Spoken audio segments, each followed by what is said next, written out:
look at these boys who have been shamed out of the traditional masculine. What they're doing is they're going Yeah. to strive for status in their group. So if their group says status is you act more like a girl, they're going to act more like a girl. Because see, the push is to strive for status.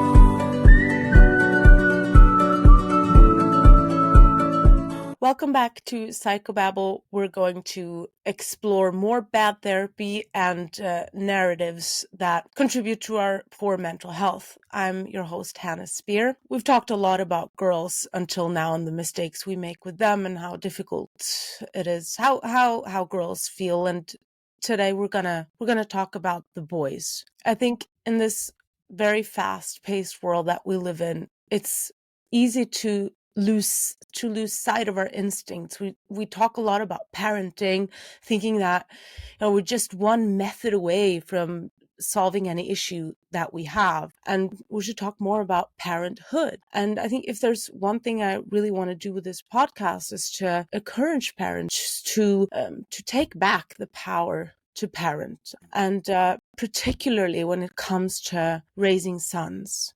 I think every week, at least once a week, I have a conversation with a mother who is frustrated about an ADHD diagnosis or a behavioral issue or emotional dysregulation, and just it's becoming so prevalent. From where I'm sitting, that's really the most common sort of cause of stress within families. And so today's episode, we're going to focus on how to help parents, mostly mothers, understand and support their sons. And to help me with that, I've invited Tom Golden, who's a distinguished therapist and author.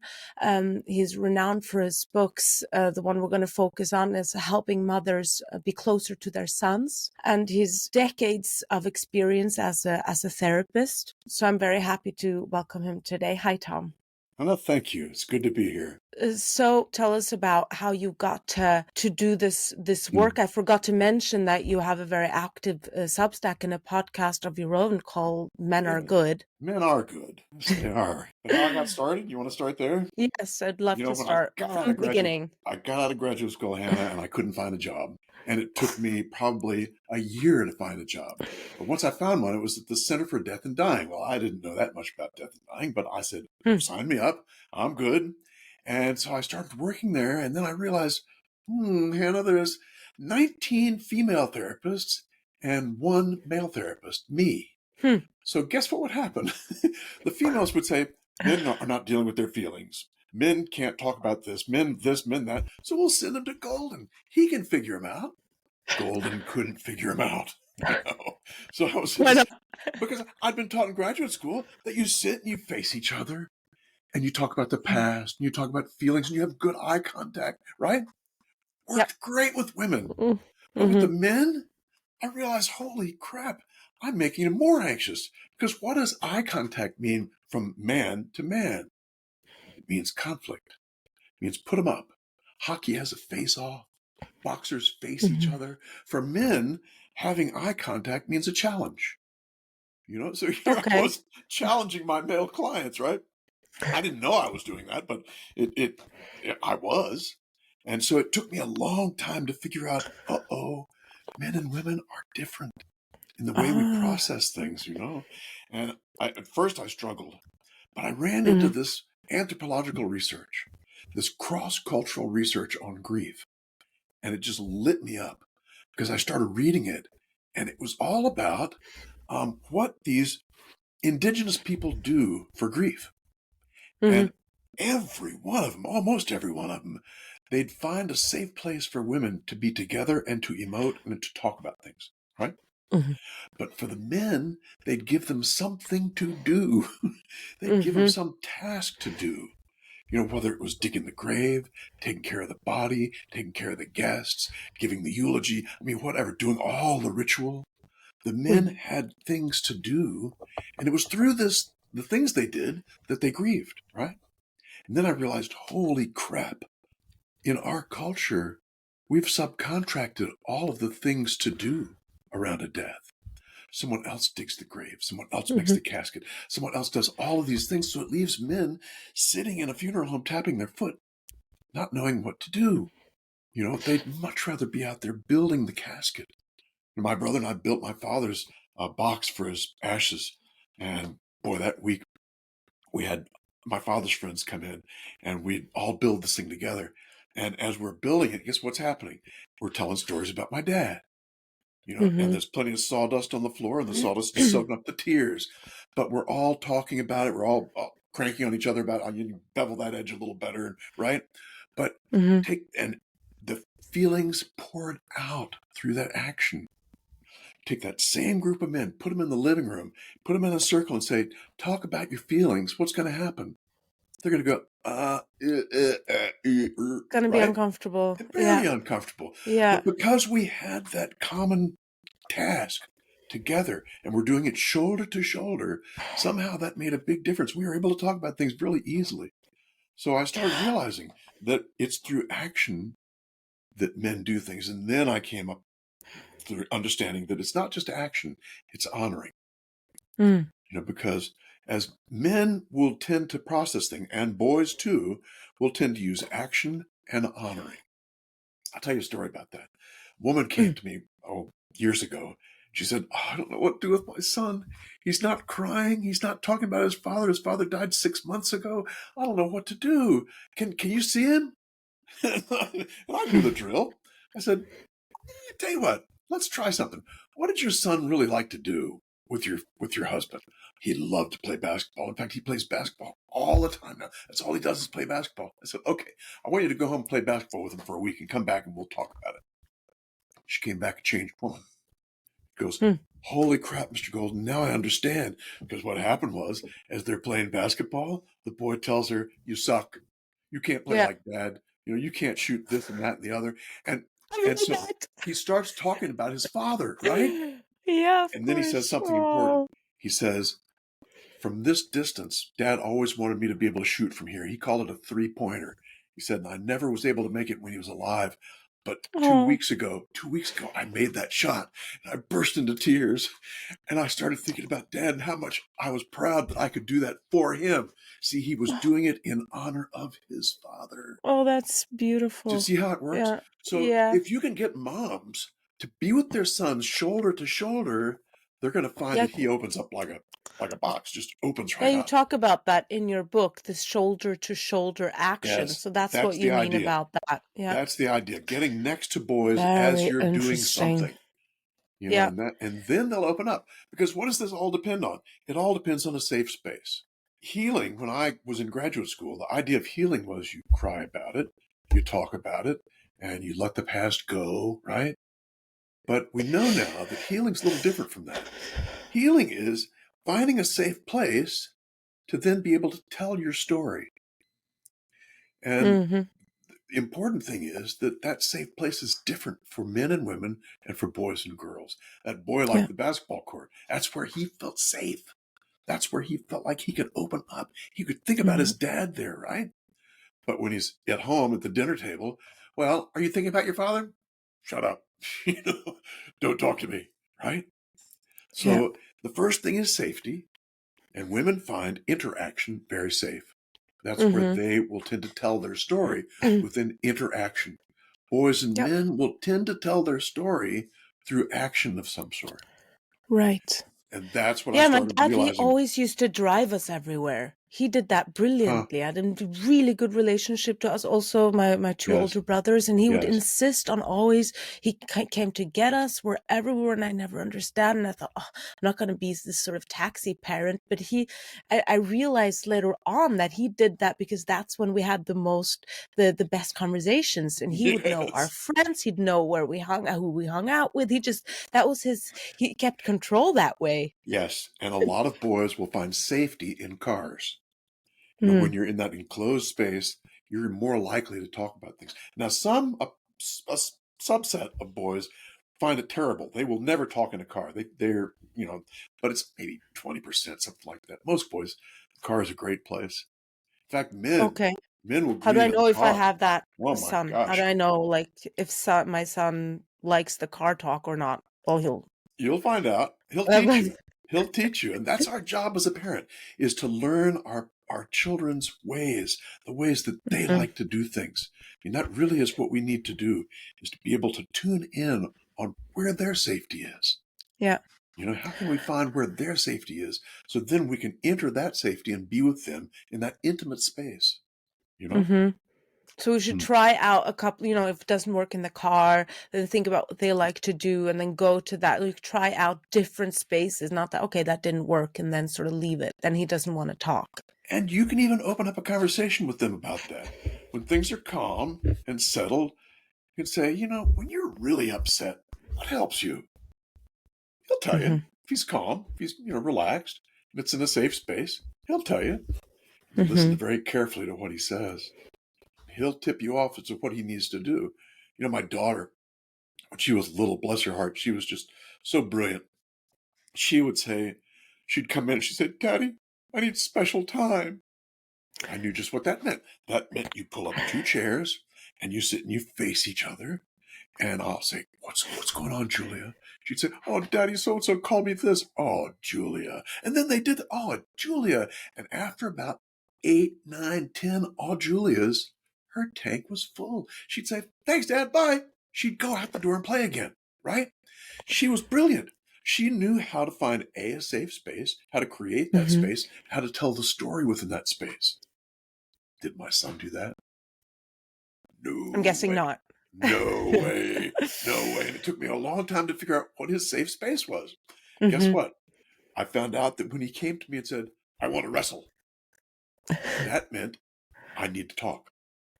So I'd say, Yeah. oh, yeah, you ready for me? He'd say, yeah, you ready for me? Of course, he's only that tall, I'm a huge guy. And so he says, yeah, I'm ready for you. So we'd start wrestling. Then after a Yeah. while, he'd have me down and he'd say, you know what happened today? I say, no, what happened? He'd say, Jimmy got in a fight.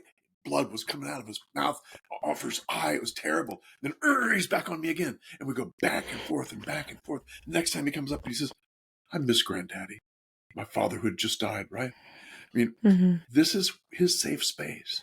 He was able to hmm talk about the things that were upsetting him within that wrestling, shoulder to hmm shoulder in a competition, right? Most Oh, parents that's wouldn't even, interesting. Then you also get the rough and tumble, which is so important, and oh, it is done less and less of. But I just see it yes. with my own son. He's now 4.5, Uh, and he's much more difficult to deal with if when my husband is very busy at work, has these stressful times, and is then less at the rough and tumble. He'll always like throw him around, and I really notice how his stress levels then sink when he gets that fills up the yes, account of rough and tumble. yes.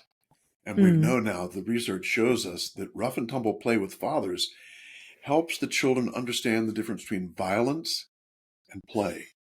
Mm. And it's so Yeah. critical because a lot of times, the fathers will say, no pulling ears, no poking Yeah. eyes. The rules will come as they go, as things come up.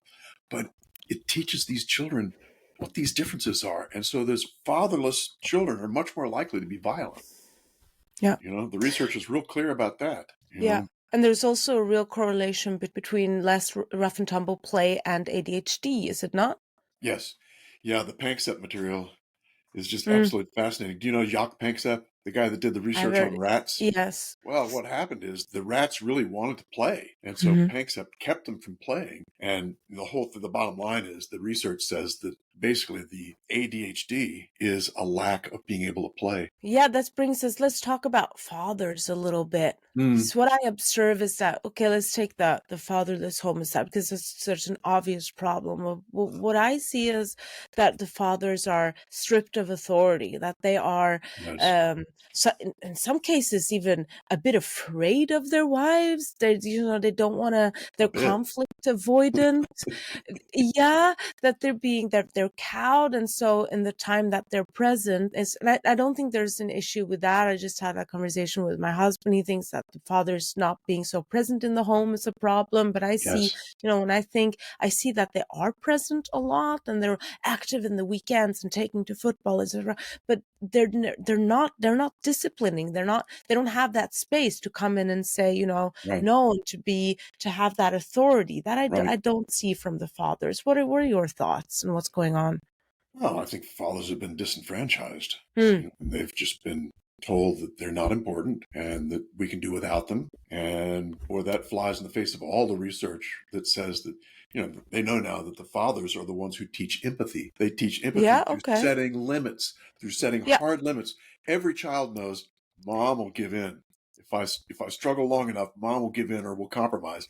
Dad won't give in, So they learn Yeah. that they have to be something different in order to please dad.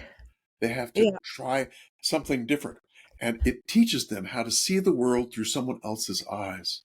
Yeah. And that is the rudiment of empathy right there. Interesting. That's So very interesting. And you it's the also have this dads. space. Yeah. Oh, Oh, so much that's going on with interesting. dads, and Yeah. we need both moms and dads so bad. Yes, The it takes fascinating two. the research that's come out from Israel, this woman who does research on fathers there is just so fascinating.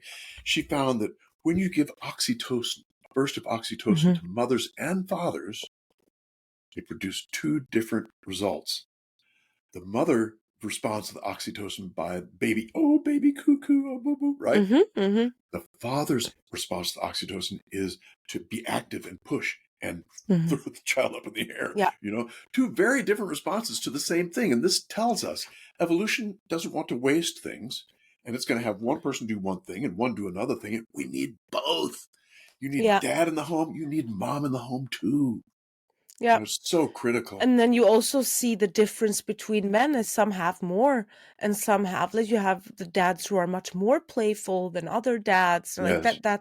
that's okay. But I know, yeah, after seeing that research, I really started to notice that some are just more naturally very playful and others Right. are only with their own kids and not so much with others. Yep. That's a very important thing to know. Yes. I wanted to go back quickly. There's a question and we talked about eye contact. Hmm. Does that also that men they feel conflict when they have eye contact? Is that also with women? No. When a man has eye contact with a woman, Mm-hmm. that's good. He likes that. That's Yeah. connection. That's, oh, Mm-hmm. really? Because what are men built for? I mean, what's their biology tell them to do? Their biology tells them to strive for status and to be as Mm-hmm. high in status as possible in order to get the girl. Mm-hmm. And so if she's has eye contact with him and she's attractive, it's like, that's wonderful. But Mm-hmm. another man, see, men are also naturally compete with each other all the time. Men Yeah. will tend to compete with each other. And, that's the way it is. This is why it's easy to get groups of women together to do things, but very difficult sometimes to get men together as men, Yeah. you know? Yeah. Yeah.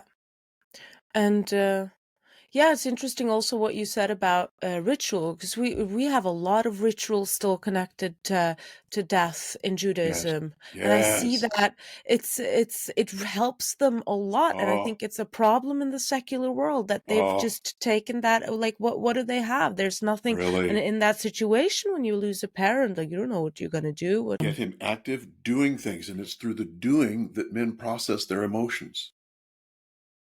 Let's talk about some concrete issues, right? If we have mothers listening they've just been saddled with an ADHD diagnosis, just to happen, we have to talk about it, Tom, because it happens so often, and they're so frustrated, and there's, good news. I do hear more and more from women that they don't want to give the Ritalin, they don't want to give the Right. methylphenidate pills, so, good for them. I hear that more and more.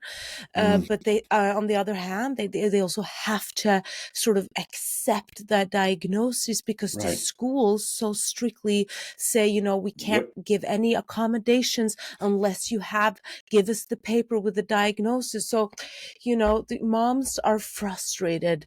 Of course And they when are. it gets to that point that there already are these behavioral symptoms, let's call them that, what can they do? Well, knowing what Panksepp has told us, one of the things you can make sure to do is get him active, get him moving, get him Mm. exhausted. Because when he's exhausted, it helps. It's going to be a big help for him. But the ADHD medications are, boy, I try and steer people clear of those as far as possible. Yeah, me too. They Most don't people know don't that know. it's amphetamine. They're Yes, amphetamine yes, derivatives, and people yes. don't know. And they say, no, I take this other, it's called something else. And I think it's Yeah, all right. the No, same. no, no. And they paid off two psychiatrists from, I think it was NIH and some other place in the beginning to say, oh, these drugs are fine.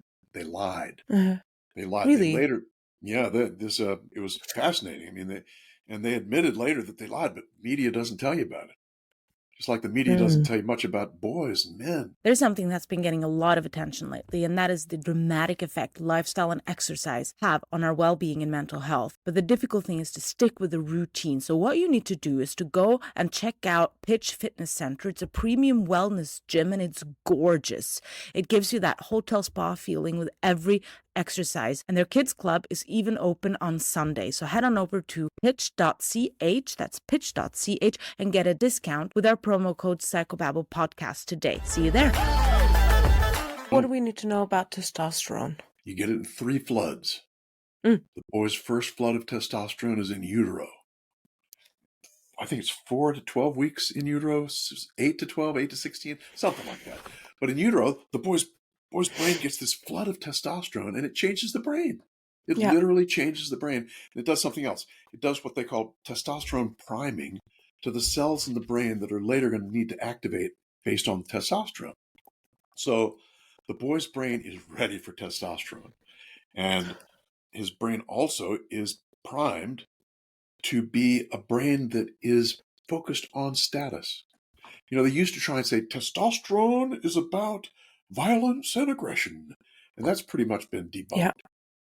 But what they're knowing now is that it's really about striving for status, wanting to have the highest status you can get. My son, when he played video games when he was little, he wouldn't quit until he got to level 17. He'd starve, he couldn't sleep, whatever. But my daughter would play the same game, but she'd quit when she wasn't having fun anymore.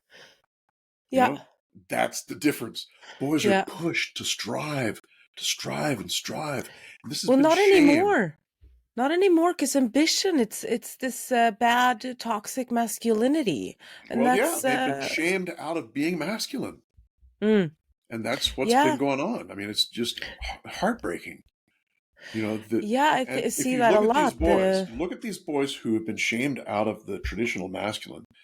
What they're doing is they're going to strive for status in their group.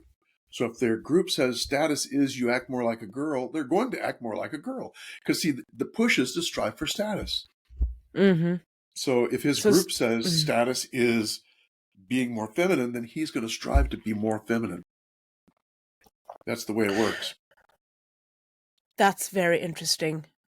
I hadn't thought about that. Of course, it's going to then... And remember, there's a million different niches. Testosterone pushes men and boys to strive for status within their niche.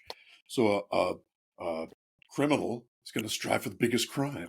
An academe is going to strive for the most papers in a prestigious journal. A circus performer is going to strive for Barnum and Bailey's or whatever. You get the idea.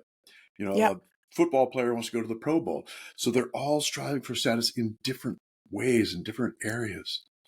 And the areas change based on what the culture is telling them.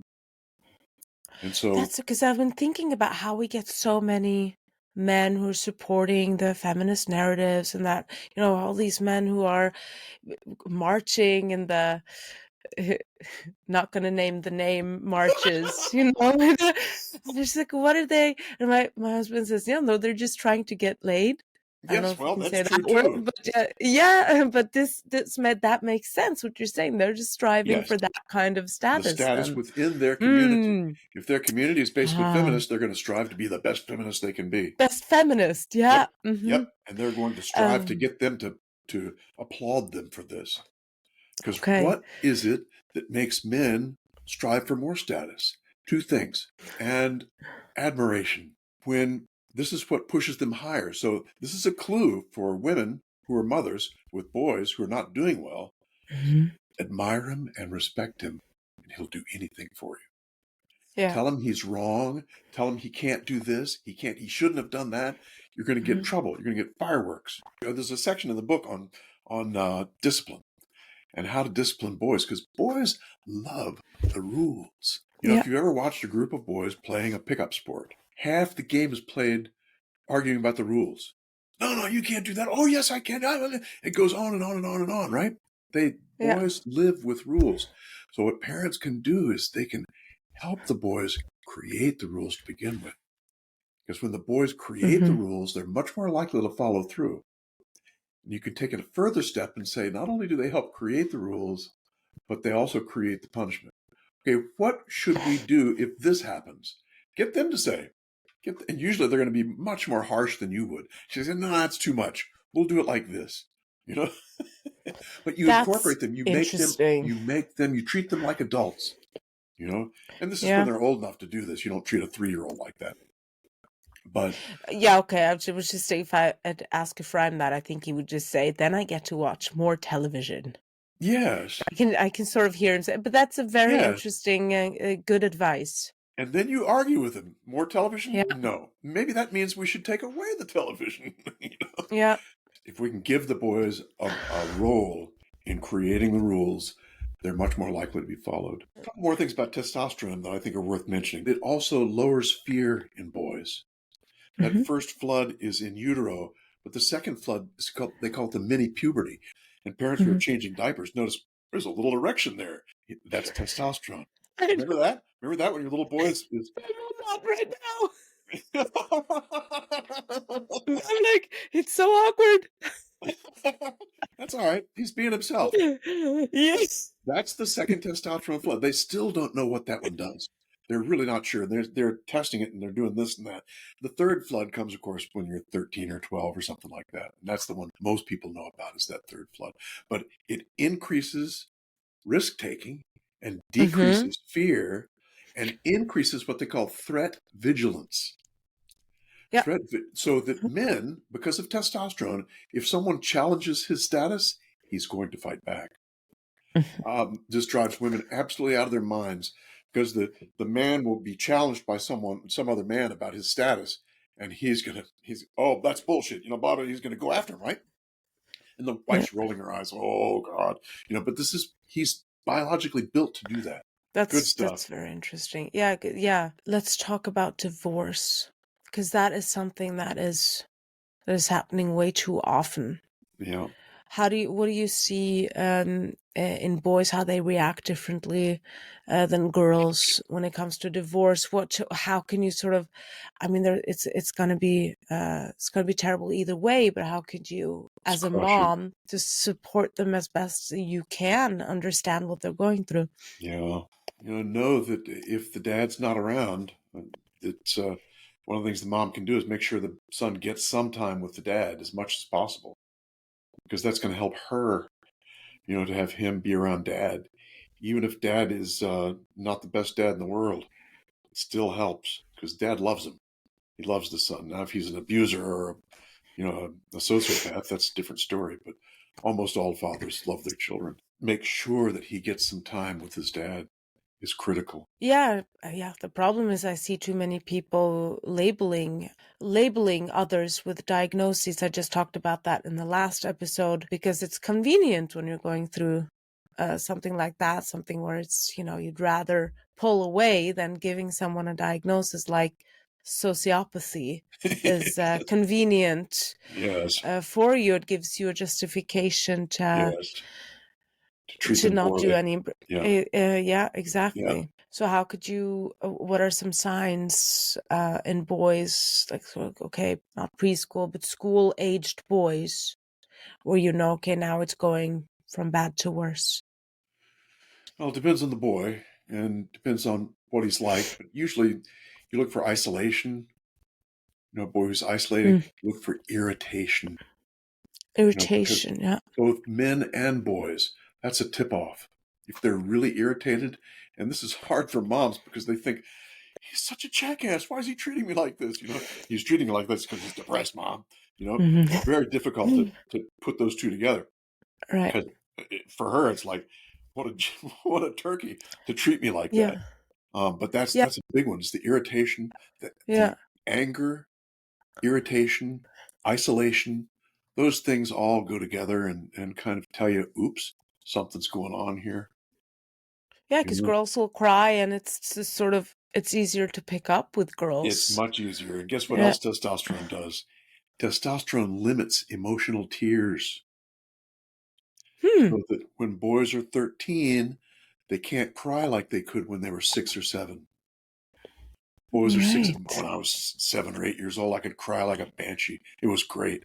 As soon as I hit 12 or Hmm. 13 and the testosterone came, couldn't cry. It stopped. I Yeah. always thought, trying to be a tough guy, but no, it's Mm-hmm. testosterone. It slows, and not only does it do that, but it keeps men and boys from articulating their emotions when they're in the throes of feeling them. Yeah. This Oh, is wow. therapists have to understand So, this. They have to hmm. understand that boys, I can't tell you the number of times in couples therapy, I'd ask the woman, how are you feeling? And she'd give me a nice, beautiful 1 minute worth, and then I'd turn to the man and say, how are you feeling about this? Uh, uh, well, Mm-hmm. Mm-hmm. he couldn't put it into words. And I always thought, oh man, get a grip here. You can do better than that. But it's because testosterone scrambles the emotions when we're in the process of feeling them. Isn't that interesting? That's very They're interesting. thinking that it's Yeah. evolutionary, that men and boys have been the protectors, the providers. They were on the Yeah. perimeter protecting the group. And if Mm-hmm. something happened, you didn't want them to burst into tears. You wanted them to pull the trigger, you know? Interesting. So that's why also for women it's disconcerting when men cry. We don't like It it. drives them I nuts. noticed that it's just like it's uncomfortable He and it can't makes protect us me feel anymore. unsafe. Yeah. Yep, exactly. Exactly. Unsafe. Mm-hmm. In fact, when that Right. happens, what do women do? There's a psychiatrist in Australia who wrote this book. I forget the title of it, but wrote a book about this. And he said, what happens when men do emote, women feel unsafe, they hit him, they strike him. Hmm. And then if he's able to fight back, they stay. If he can't fight back, they leave because they know he can't protect them. And he's kind of saying this has been evolved over Uh, thousands, hundreds of thousands of years. This whole process of testing each other. So Oh, yeah, the that's whole very articulation of feelings interesting. is critical. And Not that there's it's ever okay to slap a man. right, I right. just want to. That's not. If you know what's behind it, it makes it a little bit easier. You Yeah. know, This. I mean, But the guy that's just needs to very say, "You do interesting. that again, there's going to be trouble." Then you know, oh, okay, he's good. Okay, it's good. Yeah, yeah, yeah. That is, but that is, us in this And testing, here testing we've men. got Yeah, women and feminists telling boys and men, you need to talk about your feelings. He can't do that in the same way she can. But she thinks he should be just like her, which is really hmm narcissistic. That's really narcissistic, because she has no idea that he has a very different way to process emotions, you yeah. know? So that's one of these misconceptions, Oh that boy. we have around. Are there others where you just Sure. in our culture where Yeah, this is harming boys? the moral typecasting research is so critical to know about because what that says is boys and men in general will receive less empathy and compassion than women and girls by a long shot. That a woman's pain will be seen as a call to action and a man's pain will be seen as taboo. And Yeah, that's interesting since we just had the International Empathy Gap Day where we both contributed, I think.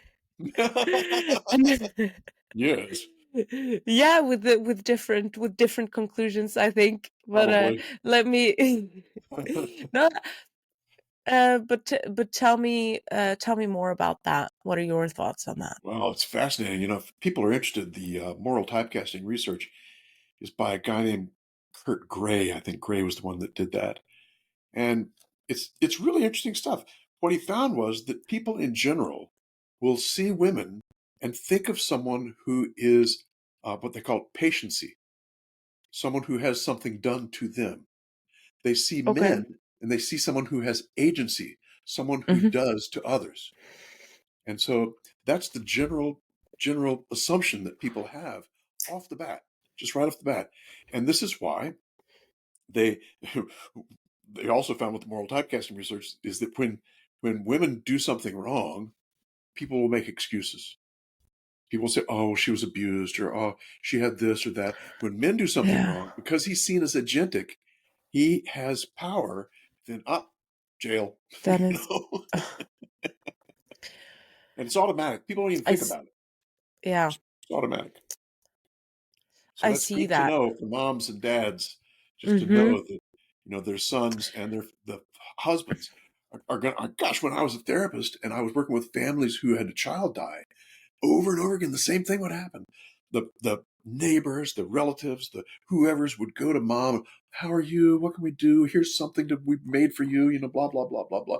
And they'd go to the husband and say, "How's your wife holding up?" They were not interested in his pain at all, only in her pain. And so boys know this. Men know this too. That's why men don't emote in public, Mm-hmm. because they know no one's going to give a crap. But don't you think that's again this problem that we've taken away rituals? Because having Oh rituals is a boy. way to support men. This has to see Oh how boy. our rituals focus much more on their Oh tasks because boy. we receive that support. And then Yeah. I also think it's difficult to to square the empathy gap with this, because we've just talked about gendered parenting, right, Tom? We just talked about how we should treat boys differently than girls and that they need Right. different things. Right. And then Right. also then the logical conclusion is that then, yeah, of course we give girls more empathy because the boys, they need encouragement and they need admiration and respect to a Exactly. bigger Exactly. degree than the girls do. So Yes, that's correct. And that's the way things are. But if the boy gets admiration and respect, his cup is full. He's a happy camper. Of course, we need to love both our children. We need to love the girls and the boys, but beyond that, we need to care for the girl in a different kind of way, and we need to admire and respect the boy in a different kind of way. And not this much different, but maybe this much different, mhm. because we need to love both our children for who they are. Yeah, I do think that they would suffer if they got the same treatment as Yes, as my indeed. daughter. There's just there's a lot more, just get back up. It was just brush it off. And there's but in the context of grieving, um, Mm, we're just talked about how men have it. Men need different kinds of therapy yes, and yes, that is, I just find that again hard to square with, we need to give men more empathy because it doesn't seem like they would take it in the same way. it's not taken in the same way. But in my book, The Way Men Heal, one of the last chapters gives mothers and people ideas about how can you help men who are grieving? What can you Mhm. do? So you know that he's going to take action of some sort. But one of the things I talk about is one of the things the mom can do is if her husband's father died, she could, and the father and he liked baseball, she could take her husband to the baseball game in honor of the father, you know. And then Yeah. when they go to the game and have fun. Don't go and talk about the loss. Don't expect him to talk about it. Just go and be shoulder. If he does talk about it, that's good. So what you're doing is you're doing something for him in honor of his father, which is his way of grieving. You're grieving in the Hmm. same way. He will respect that. He will love you for that. So if we did more of that, do you think that would narrow the empathy gap? Would you put that under the umbrella of Well, giving empathy? it depends on how you Or measure empathy. Men need to be understood. They need to be accepted for who they are. Women need the same thing. And as long as we know nothing about men, men will never be accepted for who they are. yeah, that's why I was sort of trying to say that it's okay that we automatically give women more empathy as long as we work on, like, what we need to work on as a society is giving men the respect and admiration that they so Yes, need. And yes, that is a way that right now we're talking about the empathy gap, because the men are not getting what they need in terms of respect and admiration, either in exactly. society nor in their Yes, marriages. yes, yes. And that I don't think that if they were given that, I don't think they would care as much that, okay, we have more empathy with the girls when they fall over. Men would have plenty of empathy for the girls. As long as when they're getting respect and admiration, their cup is full. They're happy Mm. campers. Yeah, exactly. When they come to me That in therapy, was they say, what can I do to make my husband open up? I tell them the same thing every time. Admire him and respect him. And make sure you're not bullshitting him. Because if you say something that's not true, he'll smoke it out in a second. But if you Yeah. really admire something, tell him. And men will, as soon as you admire him, he'll open up like a book. Why? Because men are hierarchical. And they're always thinking about what's going to bring them up in the hierarchy or bring them down. And if someone admires them, they're automatically saying, you're in the hierarchy, you're high up in the hierarchy. I really love the way you are. So it gives him permission then to open up. And that also makes sense that that's been, in this with the postmodernist philosophy that was all about leveling the hierarchies, that men have suffered a lot doing this. There's no better or worse. There's no, they've even taken away self-improvement with that, because you today should be just as good as you tomorrow. Yes. And parents can use this hierarchical thing with boys to help them out. One of the things you can do is, when he comes home from school and he's coming in the door, do you say, how's your day today, honey? No. What's he going to say if you say that? Fine. Right? 99 times out of 100, he's going to say fine. And then it stops right there. Good to know. I think I would have done that. Instead of that, what you can do is, okay, day at school, 1 to 10. 1's the worst, 10's the best. Where was it? That's playing into his hierarchical nature. He's already got it labeled in his mind. That'll be easy for him to say, crap, it was a 7.5. Then you can talk about the 7.5. Why not an 8? Why not a 9? Why not a 5? Or what's the lowest you've had the last month? What's the lowest? And he'll then see, it's an easy way to get him to talk by moving into his space where he's hierarchical, and then he opens up. Very interesting. There is one more thing, and that is what I found was the actions can be in 3 different ways: creative, practical, or 4 different ways: creative, practical, thinking, and isolation. So men will tell their story in private, in isolation. That's men who drive in the car will grieve actively, because they're isolated. They're telling the story in here. Men will grieve through doing something creative, through doing something practical, like something at your work, or by thinking in different ways. And that's the most complicated one. Oh, that was great, Tom. That's really great. Really, really interesting. I really recommend everyone to go. All mothers should go and read this book. We're not doing our sons any justice. We have to help them more instead of diagnosing them, and really be conscious of what these feminist narratives have done to the way we're raising boys, and how we're not giving them the resilience that they need to function in the world. And that we want them to live healthy, happy lives, and be good husbands. Yes. As well, and good fathers. So this is really go and get that book. Go and look at Tom's work. Go to his Substack. I'll put the link below. Yeah. Excellent. Thank you so much. You're very welcome. Thank you for having me. Thank you so much. It's been a joy. And thank all of you for listening to Psychobabble. I hope you enjoyed the content. If you did, like and subscribe and share it. I've got lots of cool stuff coming up. Can't tell you about it just yet, but it's gonna get real. So I hope you had a fantastic summer, and see you again next time.